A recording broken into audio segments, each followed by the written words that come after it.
Bonsoir à toutes et à tous. Bonsoir David. Bonsoir Anne-Sophie. C'est un rendez-vous exceptionnel que nous vous proposons ce soir sur Pointus Finalis, en partenariat avec la Gazette des Mines de la Moria et les Échos de Fontcombe. Je suis Anne-Sophie Lapix et vous souhaite la bienvenue pour ce premier grand débat pour les élections de la Terre du Milieu.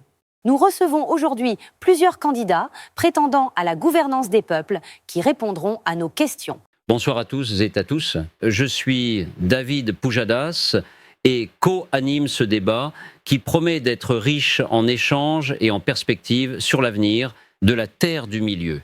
Ce soir, nous aurons l'occasion d'entendre les propositions de nos différents candidats ainsi que d'explorer les enjeux cruciaux qui façonneront le destin de notre monde.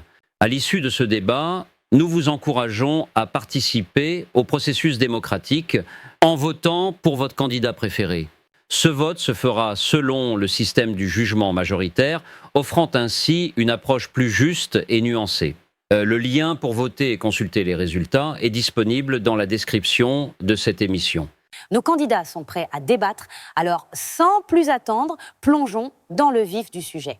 Maître Saruman, dans le cadre de ces élections, certains vous accusent de vouloir vous emparer du pouvoir par tous les moyens nécessaires, y compris les plus sombres.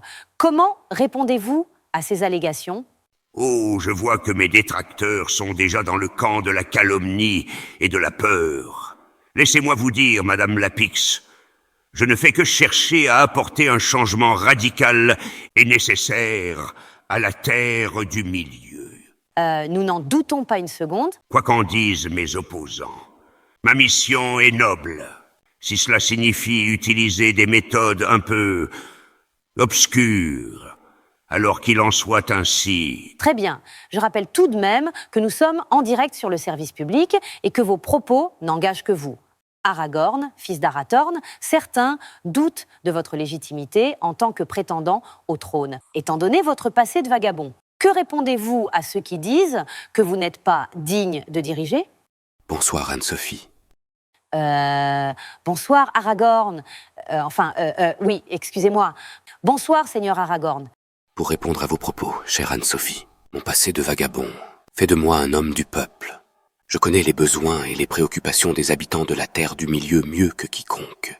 Oui, tout à fait, Seigneur Aragorn. Vous avez sans doute une compréhension unique des défis auxquels notre peuple est confronté. Je suis vraiment impressionné. Chère Anne-Sophie, je ne prétends pas être parfait, mais je suis prêt à me battre pour le bien de tous, ainsi que pour peut-être gagner votre admiration, si je puis me permettre.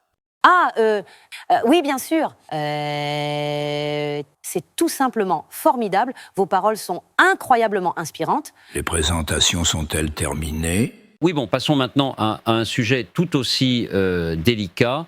Monsieur Thorin-Écu de Chêne, certains vous accusent d'être trop centré sur votre propre intérêt plutôt que sur celui de votre peuple. Que répondez-vous à cette critique ? David Pujadas. Pujadas. Soit. Oseriez-vous remettre en question mon engagement ? Non, ce ne sont pas mes propos. J'ai sacrifié tant pour restaurer l'honneur et la grandeur de ma lignée. Si certains ne peuvent pas voir la noblesse de ma cause, alors c'est pure perte. Mais je reste persuadé que vous comprendrez la valeur de mes actions passées. Oui, tout à fait. Mes ancêtres m'ont légué un fardeau et une responsabilité que je porte fièrement, car je suis convaincu que notre peuple mérite de retrouver sa place de droit dans ce monde. Thorin-Écu de Chêne, votre dévouement à votre lignée est indéniable. Mais la grandeur d'un leader ne réside pas seulement dans ses sacrifices personnels, mais dans sa capacité à unir et à servir son peuple. Puisque vous venez de prendre la parole, Seigneur Elrond, certains vous voient comme un leader déconnecté de la réalité, plus préoccupé par les affaires des elfes que par celles des autres peuples. Comment réagissez-vous face à ces remarques ? Les affaires des elfes sont étroitement liées à celles des autres peuples. Ignorer cela serait une erreur. En tant que dirigeant du peuple des elfes, Je m'efforce de prendre des décisions qui bénéficient à tous, même si cela signifie parfois faire des compromis difficiles. Excusez-moi de prendre la parole, mais des compromis difficiles, dites-vous. Maître Gandalf, Oui, c'est peut-être là que réside le vrai problème, Elrond. Peut-être que vos compromis, au lieu d'être le fruit d'une véritable démocratie, ne sont que des demi-mesures qui laissent chacun insatisfait, perpétuant les vieilles divisions et les intérêts particuliers. Oh, bien sûr, Gandalf, le grand visionnaire. Maître Saruman, Oui, c'est moi. Gandalf, disais-je, toujours prêt à nous donner quelques leçons de bien-pensance. Mais laissez-moi vous dire, mon cher ami, que dans le monde réel, les compromis sont souvent nécessaires pour maintenir l'ordre et la stabilité. Peut-être que vos idéaux éthérés sont mieux adaptés aux contes de fées qu'à la réalité brutale de la Terre du Milieu.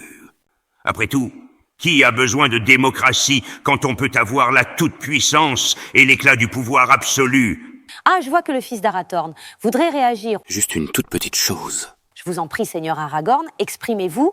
Gandalf, vos idées sont très honorables. Mais dans un monde aussi complexe que le nôtre, où les enjeux sont souvent bien plus grands que ce que le peuple peut appréhender, nous devons nous assurer que chaque voix soit entendue, mais aussi que les décisions prises soient mûrement réfléchies. La clé réside peut-être dans un équilibre subtil entre une participation directe du peuple et une représentation souveraine. Il est génial. Excusez-moi de vous interrompre, Aragorn, mais je crois que M. Gollum cherche à partager son point de vue sur cette question. Oui, Gollum a quelque chose à dire, mes précieux. Le petit peuple, les petits poissons, ils ne devraient pas décider de choses importantes. Gollum pense que les grands chefs devraient tout décider. Les petits êtres ne sont que des sots, oui, sots et faibles. Seul un grand roi comme Gollum pourra vous sauver des ténèbres qui menacent de nous engloutir. Gollum, même les êtres les plus modestes aspirent à être entendus. Ils ont des préoccupations légitimes et des besoins qui doivent être pris en compte.